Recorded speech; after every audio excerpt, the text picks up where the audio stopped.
to my heart. We need to say these things, and that we must manage our debt. We must manage our debt in an orderly way, and no, you are not going to add. One day you've just walked in, just relax. You cannot add to what the Honorable Mbadi has said. The Honorable Mbadi has spoken, and I think we need to manage our debt well in this country. And that is the message that I have got that he has spoken to me. The Honorable Wahungu Wamalu. Thank you, Mr. Speaker. Mr. Speaker, first I want to congratulate Honorable Sakwa Bunyasi for coming up with this bill. Mr. Speaker, as we move forward, one of the rules in this House, Mr. Speaker, before a bill comes to the second reading, we must have a committee report. Mr. Speaker, there's no committee report up to now. And the committee report is supposed to have been done by the Committee of Finance.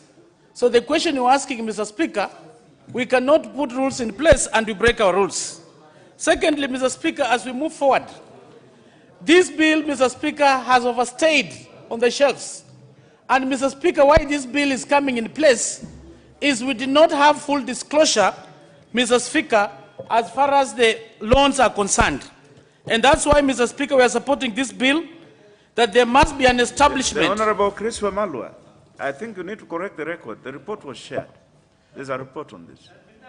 The report, when was it shared? Today, when I was in the table office, Mr. Speaker, I was told the report is not yet there. No, the record, and I've been looking for that report. The record if shows. It is there, then it's good. But Yes. it's important for me to have pointed out, Yes. because this bill was moved last, before the report was shared. So next time, the relevant bodies in this parliament, Mr. Speaker, they must share the report timely. Mr. Speaker, as I move forward, can you protect, Mr. Speaker, the consultations at high level, Mr. Speaker, should be at low level so that we can allow people to debate. Members, the Honorable Wahungu desires to be heard as he should be. Kindly let us lower the consultation. Thank you. Mr. Speaker, as I move forward, I want to quote two professors from Harvard School. This is Professor Kaplan and Professor Norton, who developed the balanced scorecard model. And this is what they said, Mr. Speaker, that you cannot manage what you can't measure. And today in this country, Mr. Speaker, we don't have accurate records showing how much has the country borrowed up to date. Mr. Speaker, as we speak right now in 2019, there was a motion on the floor of this House where members were being convinced, Mr. Speaker, that we should increase the debt ceiling to 9 trillion. And Mr. Speaker, the reason was like this. We were to get the concessional loans, Mr. Speaker, because concessional loans normally you pay back at a longer period, and when it comes to the interest rate, Mr. Speaker, it is somehow insignificant. And the objective of these concessional loans, Mr. Speaker, was to restructure the commercial loans that the government had borrowed. Mr. Speaker, up to now, we've never been told whether the rescheduling of these loans was done or not.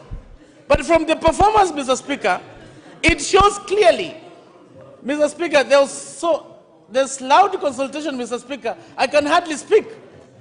Mr. Speaker, I need your protection. Honorable members, the elder of the House, the Honorable Chris can't breathe. Absolutely. And the chair of PAC should listen to this, Mr. Speaker. Because when we increased the ceiling to 9 trillion, yes, the critical objective was to get the concessional loans, which are paid back at a longer period and a lower rate, so that they restructure the commercial expensive loans.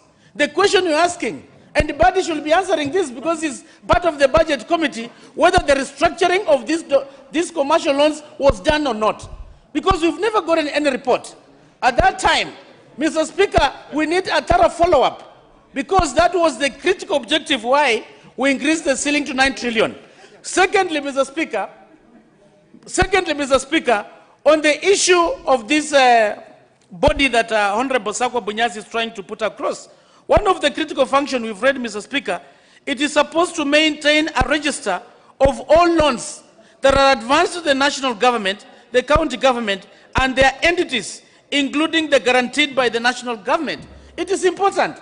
Because, Mr. Speaker, some times back, I had raised a question on the floor of this House to be told how much loans are we owing.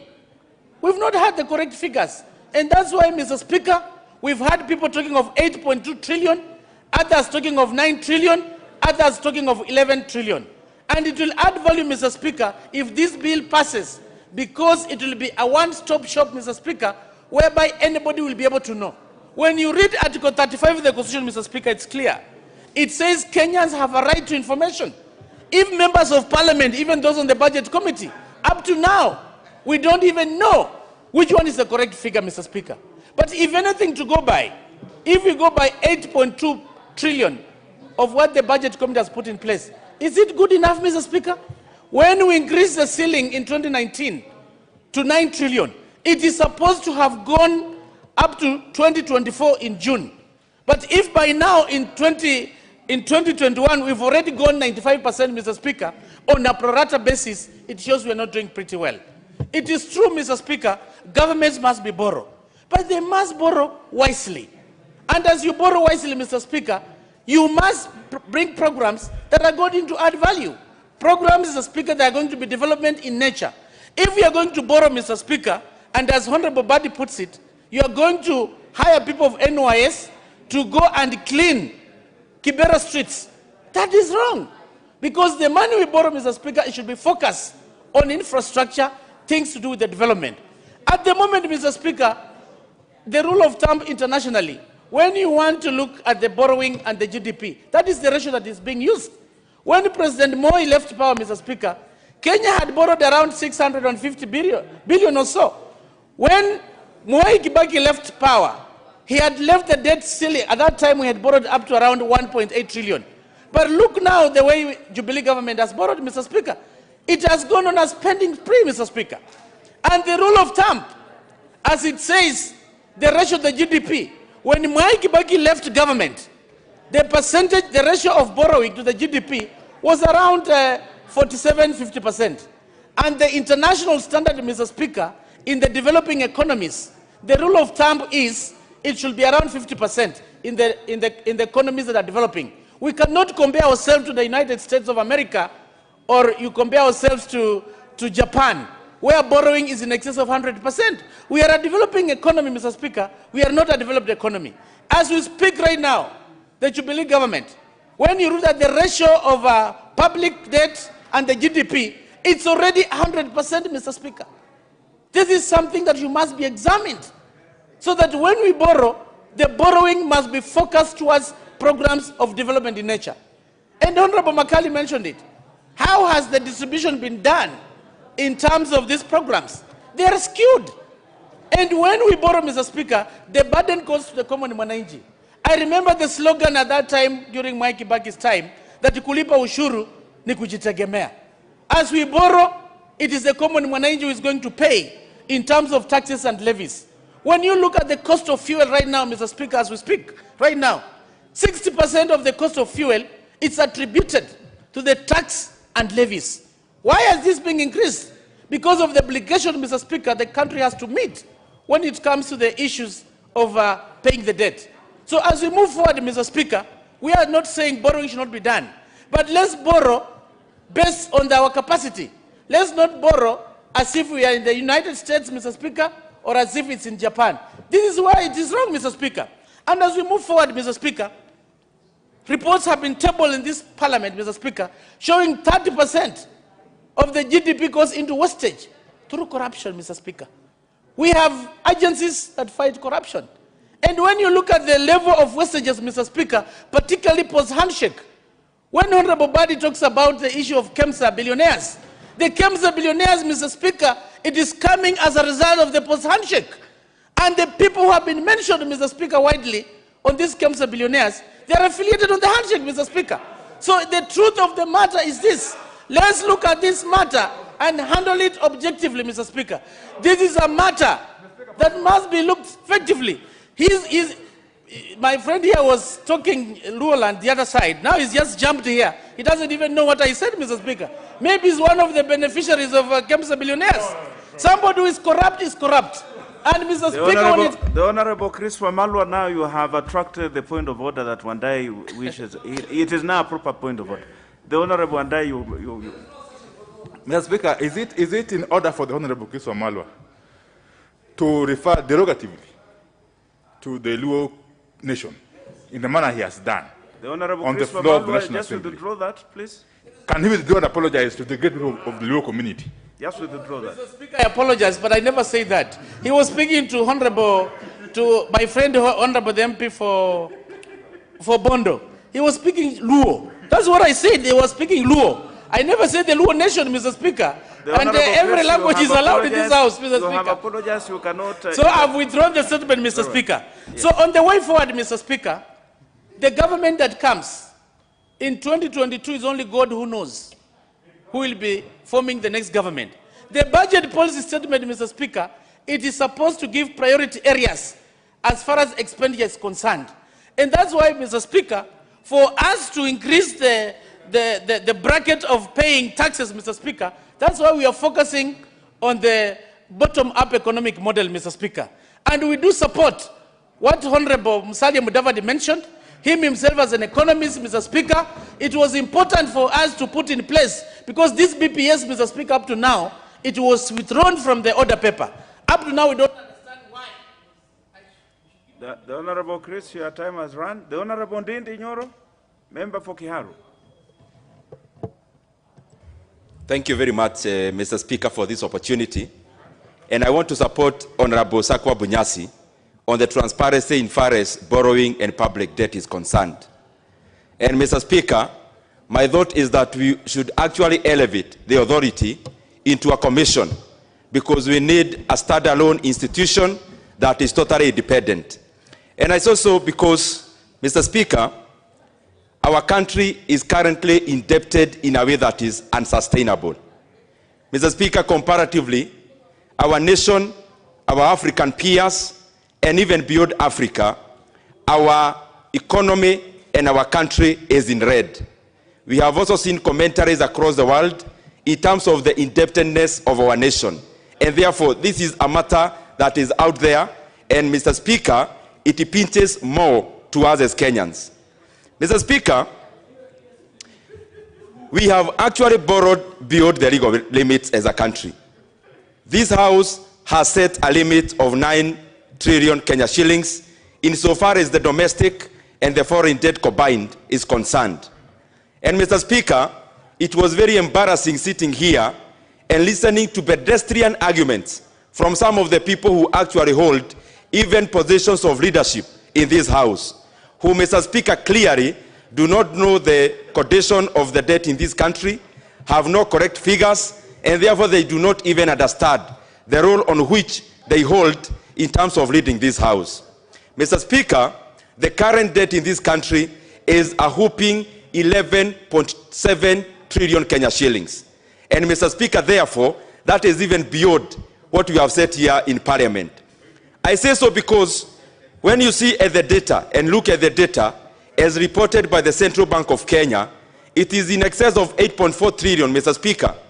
But the debts that are guaranteed to SOEs, that is the state-owned enterprises, parastatals, and other government agencies, Mr. Speaker, they exceed 3.4 trillion.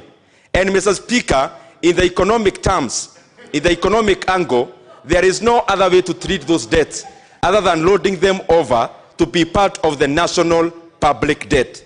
Mr. Speaker, just last year, our country was actually forced by the IMF to be clear in terms of the actual debt in this country. And by around that time, Mr. Speaker, that is when we actually realized that our debt has not been including a very serious component, that is the guarantee by GOK to SOEs and other parastatals.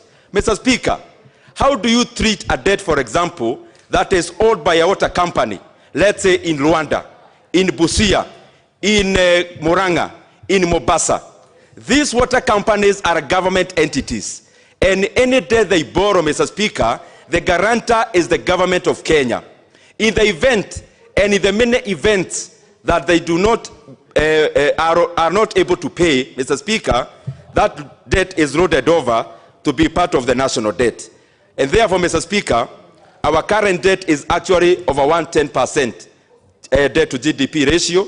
That is in excess massively of the over 70-something% that is reported here by the Treasury, Mr. Speaker, which is an actual lie.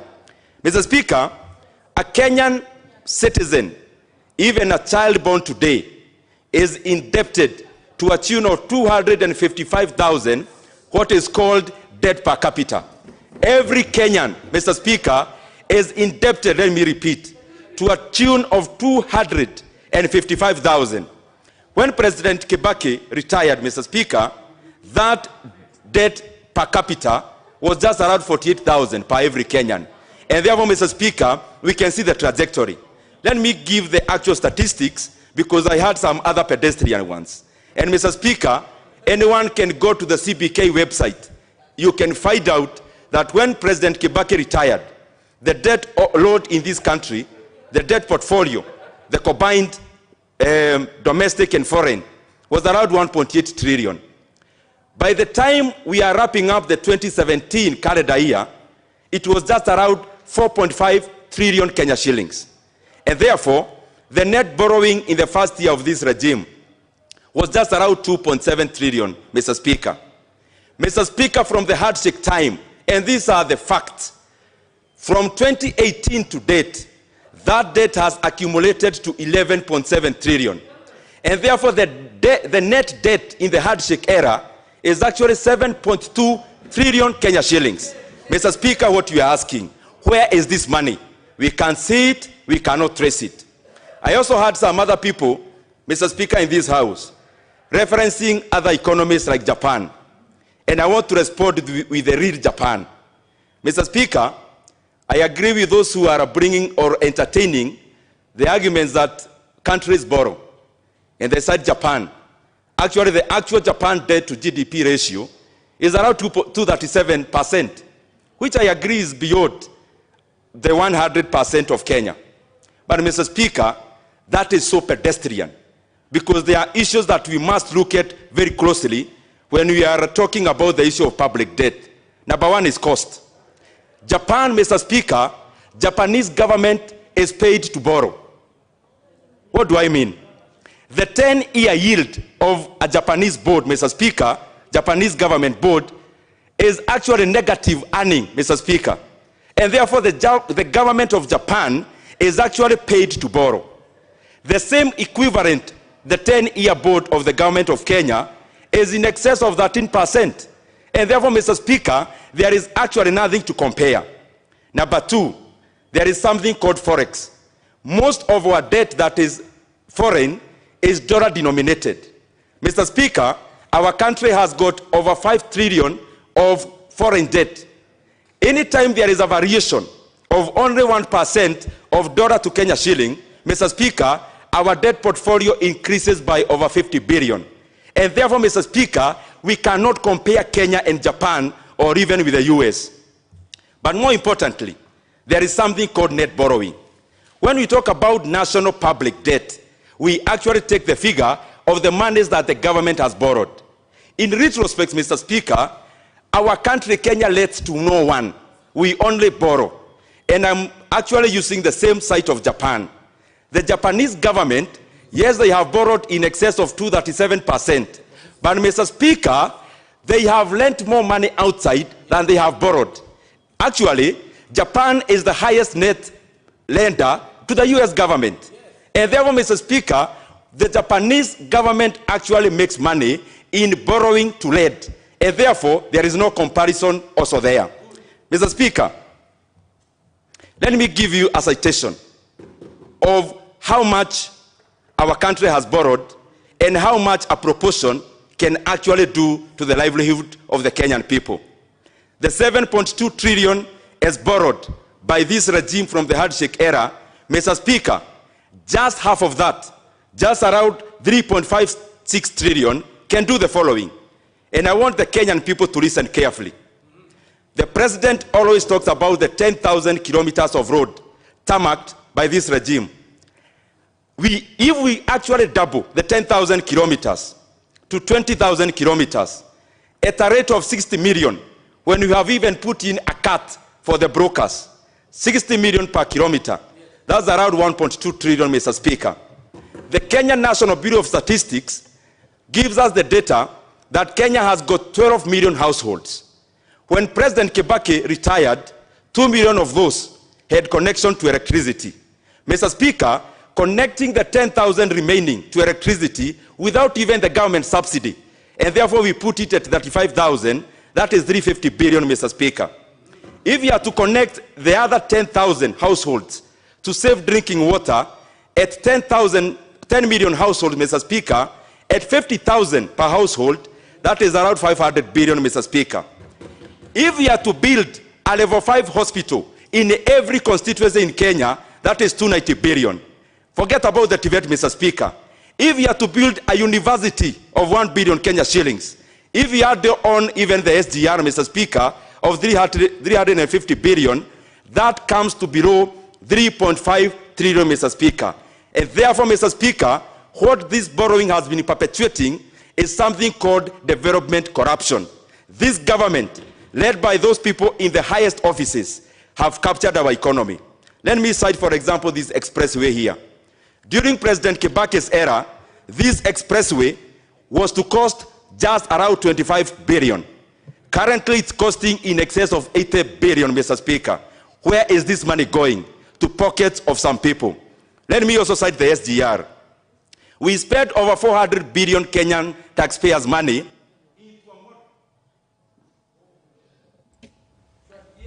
The Honorable Osotsi.